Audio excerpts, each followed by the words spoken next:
தமிழகத்தில் கலவரத்தை தூண்ட முயற்சிப்பதாக நாம் தமிழர் கட்சியின் தலைமை ஒருங்கிணைப்பாளர் சீமான் மீது வழக்கு பதிவு செய்யப்பட்டிருக்கிறது. என்னடா பாக்குற பண்ணி பயல புடிங்க சார், அவனை புடிச்சு ஜெயில போடுங்க சார். அவனை எத்தனை ஒரு பஞ்சாயத்தடா முடிச்சு வச்சு பாரு, நமக்காக அம்பட்டு போலும் பிள்ளை குட்டியோட வெயில்ல காத்து கிடக்குறாங்களே. புகார்களின் அடிப்படையில இதுவரை 11 மாவட்டத்துல வழக்கு பதிவு செய்யப்பட்டிருப்பதாக காவல்துறை தரப்புல தெரிவிக்கப்பட்டிருக்கிறது. இதுல ஏதாவது ஒண்ணுனாலே ஒண்ணுக்கு போற அளவுக்கு அடிப்பாங்க, 3ன்னா மோஷன் போற அளவுக்கு அடிப்பாங்களே. என் மேல எத்தனை வழக்கு இருக்குன்னு நினைக்கிறீங்க?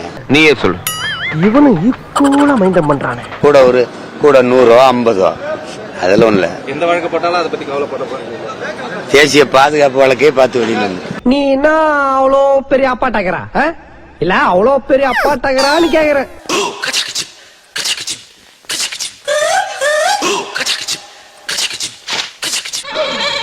நேற்று நீங்க ஒட்டின போஸ்டர் பாத்தீங்கன்னா மதுரை முழுக்க ஒரு பரபரப்பா இருக்குது. ஒரு அரசியல் தலைவரை ஒரு அற நிர்வாணமா காம கொடுன்னு ஒட்டிருக்கீங்களா? அது சரியா? மரியாதைன்றதெல்லாம் அதுக்கு கிடையாது. ஏன்னா மரியாதை கொடுக்கறவனுக்கு மரியாதை தரலாம், மரியாதை கொடுக்காதவனுக்கு மரியாதை கொடுக்கணும்னு அவசியம் கிடையாது. முதல்ல சீமானை மனநல காப்பகத்துல கொண்டு போய் சேர்த்துருங்க.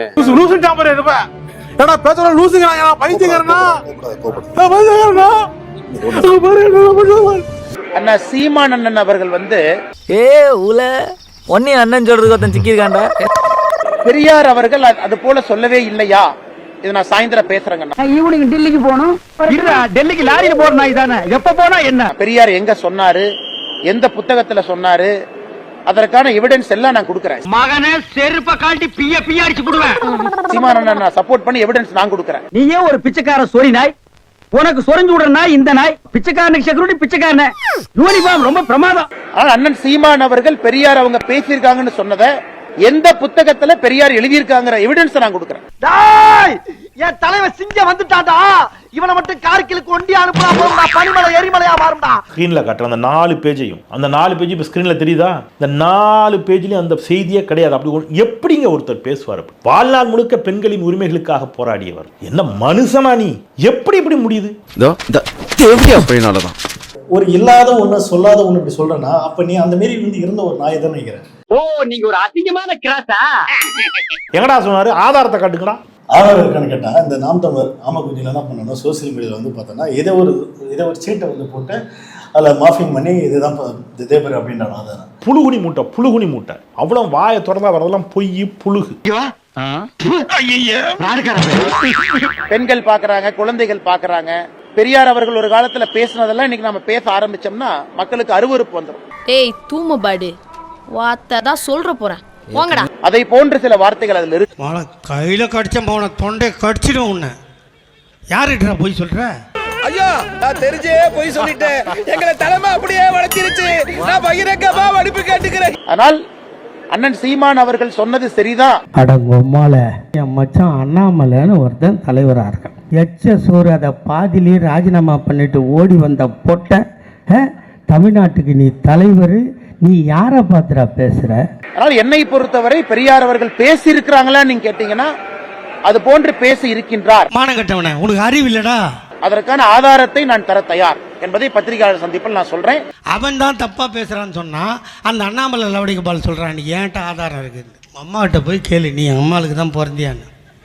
அதுக்கு ஆதாரம் தான் காட்டு எனக்கு. பெரியார் அவர்கள் இதற்கு முன்பு பேசியதெல்லாம் பொதுவெளியில் எடுத்து பேச ஆரம்பிச்சோம்னா ரொம்ப தவறா போயிருங்க. ஓத்தா உன்னை பெத்தாலா இல்ல யானை கக்குச்சாடா? நான் கேட்க மாட்டாங்க, அறிவு வேணாங்க. ஈழத்துல போய் பிரபாகரனை பற்றி கதையா சொல்லி மக்களை ஏமாத்தி திரள் நீதி வாங்கி தின்னு கொளுத்த கொழுப்பு இப்ப பெரியார்ட்ட வந்து நிக்குது. எதுக்குங்க? அவரு வாழ்ந்த காலத்துல அவரு போராட்டத்துக்கு மக்கள் களத்துக்கு போராட்டத்துக்காக மூத்திரச்சட்டை தூக்கிட்டு வந்து ஊரூரா போயிட்டு வந்தாரு. நீ எல்லாம் வந்து இலங்கை மக்கள் வந்து போராட்டம் நடக்கும்போது, அங்க போர் நடக்கும்போது நீ அக்கா ஒரு ஜல்சா பண்ணிருந்த நாய். நீ என்ன குடும்பம் பாது? இதுதான் காரி மூஞ்சி. சீமான் என்ற ஒரு திருப்புரிக்கு காக்குது. இந்த ஒக்கல போய் இப்படி போய் சொன்னா எப்படிமா வருது? இதெல்லாம் இப்ப மட்டும் இல்ல, ஜென்மம் அப்ப இருந்தே இப்படித்தான். நீ கட்சி ஆரம்பிச்சு என்ன சொன்ன? எனக்கு கல்யாணம்னு ஒன்று நடந்தா போரில் பாதிக்கப்பட்ட இலங்கை பெண்ணை தானே கட்டுவான்னா. அதுக்குள்ள இந்த விஜயலட்சுமி சாமான் போட்டு 2 வாட்டி கரு கழிச்சுட்டான். தாலியே கட்டாத ஒரு பெண், ஒரு அவளை தாய், அவளை நீ என்ன பண்ண? என்ன பண்ண? ரிச்சா வண்டியில கடத்திட்டு போய் டூரிங் டாய்ஸ் பக்கம் வச்சு ரேப் பண்ணிருக்க. நீ ஒரு காம கொடூரன். 5.5 வண்டி. இந்த பக்கம் பெரியார் பெரும் சொத்துக்கு அதிபதி, சொத்துக்கு ஒரு வாரிசு தேடி 72 வயசுல 26 வயசு பெண்ணை திருமணம் செஞ்சு வச்சுட்டு போயிட்டாரு ஒருத்தர். இவன் அடிச்சும் பார்த்தாச்சு அவுத்தும் பார்த்தாச்சு. உன் என்னதான்டா பண்றது? பெத்த பொண்ணை வளர்த்த பொண்ணை மேரேஜ் பண்ணான்னு சொல்றாங்க. இவன் கட்டின பொண்டாட்டியோட வயசு என்ன? இவன் கட்டினோட பொண்டாட்டியோட அம்மாவோட வயசு இவனும் சேம் வயசுங்க. இவன் கட்டினோட பொண்டாட்டியோட அம்மாவுக்கு பார்த்தா 54, இவனுக்கு 57. இவனோட 3 வயசு மூத்தவங்க. அவன் பொண்ணை கல்யாணம் பண்ண நீ தானே மகளை போன்ற ஒரு பொம்பளை வந்து நீ காசுக்கு உன்னோட எச்ச காசுக்கு நீ மேரேஜ் பண்ண நாய் அவ்வளோ பெரிய தலைவர் போய் அவ்வளோ மக்கள் போடுறது கேட்கறவர் போய் நீ அவரை தப்பா பேசுனா உன்னெல்லாம் செருப்பால் அடிக்கணும். 2009 தானே கட்சி ஆரம்பித்தான். சரி, பிரபாகரனை பார்த்து என்னடா சொன்னார்னு கேட்டா, மான் கறி சாப்பிட்றியா முயல் கறி சாப்பிட்றியான்னு கேட்டேன். ஏன்டா பிரபாகரன் சமையல்காரனா? அட மானங்கட்டங்க ஒக்காளா ஓடி, அவன் ஒரு மாவீரன்டா, எச்ச சோறு. என் தலைவனை 2008 பிப்ரவரியில் நான் சந்திக்கிற வரை நான் இந்த திருட்டு கூட்டத்தில் ஒருத்தனா தான் இருந்தேன். சந்திச்ச பிறகுதான் தமிழன்னா யாரு, தமிழ் தேசியம்னா என்ன, தமிழனுக்கு தேவையான அரசியல்னா என்ன அப்படின்னு வந்த பிறகுதான் இந்த அரசியலை கட்டமைக்கிறேன். அதுக்கு குறுக்க வந்து இது பெரியார், இது திராவிட மாடல், பெரியார் இல்லை என்றால் ஒன்றும் இல்லைன்னா என்ன நீங்க பண்ணிட்டீங்க? இதைத்தான் என் அண்ணன், என் தலைவன் என் இடத்திலே சொன்னார். பெரியாரின் சிந்தனைகளை படித்து வளர்ந்த பிள்ளைகள், பேரறிஞர் அண்ணா என்ற பெருமகனின் பேச்சை கேட்டு எழுத்தை படித்து வளர்ந்த பிள்ளைகள், தூர தேசத்திலே வாழ்ந்த நாங்கள் போராளிகளாக மாறி நிற்கிறோம். பெரியார் என்ற பெருமகனின் நிழலிலே வளர்ந்தவர்கள், அவர் அடிச்சுவடிலே பாதை எடுத்து பயணித்தவர்கள், பேரறிஞர் அண்ணா என்ற பெருமகனின் தம்பிகள், தலைவர்கள். இந்த கேஸ் ஏதாவது திருத்த முடியுமா? அதை சரி பண்ண முடியுமா? வாய்ப்பில்லை ராஜா, வாய்ப்பு கிடையாது. மவனை 4 குத்து வாங்கி நீ உயிரோடு வந்துட்டினா நீ சீமான் ஒத்துக்கிறேன், செத்து போயிட்டா அதோட கட்சி கழிச்சிட்டு ஓடிடணும். சவாலா? வேணாப்பா, ஒன்லி பாடி லாங்குவேஜ் தான்ப்பா, உள்ள ஒண்ணு கிடையாதுப்பா. நீ நினைக்கிற அளவுக்கு நான் ஒண்ணும் பெரிய பயிற்று கிடையாதுப்பா, ஒன்லி பில்டப். இல்லடா, இவங்க 2 பேரும் என்னத்தை குடிக்கிறானோ, என்னத்தை திங்கிறானோ, என்னத்தை பண்றானோ தெரிய மாட்டேங்கிறான். இவனாவது இந்த ஜென்மத்துல இருந்தான் பைத்தியம், அவன் போன ஜென்மத்துல இருந்தே பைத்தியம். அண்ணாமலையும் பிஎல் சந்தோஷம் நடந்து போற ஒரு போட்டோ ஒண்ணு கிடைச்சிருக்கு. அதுல அவருடைய கால்ல ஷூ இருக்கேப்பா. நாளையிலிருந்து திமுக என்கின்ற கட்சி தமிழகத்தில் ஆட்சியிலிருந்து அகற்றப்படும் வரை நான் செருப்பு போட மாட்டேன். அத கொஞ்சம் ஃபுல் ஸ்கிரீன்ல போட்டு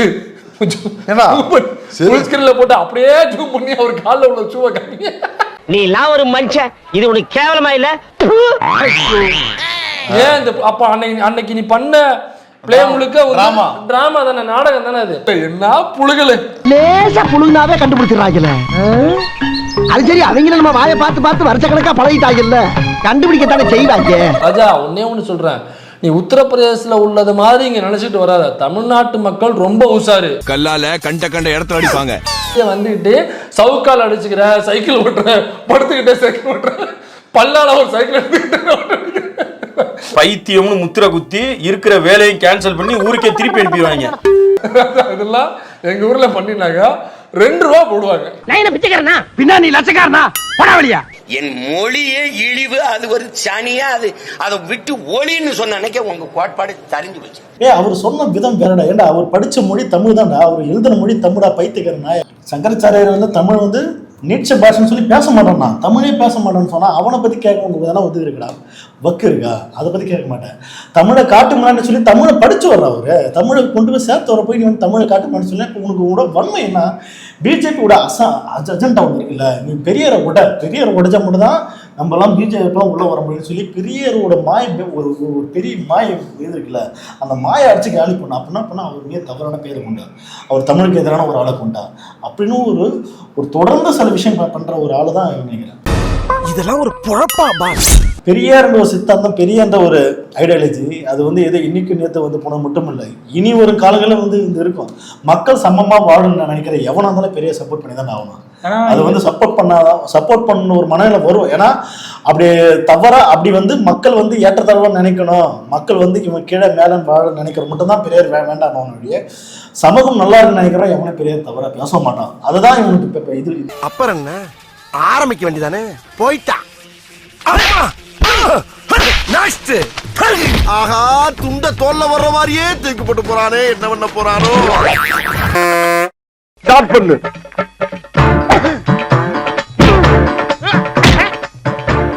இங்கிட்டு வா. பிடைக்கலடி மண்டல மட்டும் அடிச்சிடாத குலக்கேசல் உள்ள போயிருவேன். சரியா? உங்க வீட்டு பிள்ளையா நினைச்சு எல்லாரும் என்னை மன்னிச்சிருக்க.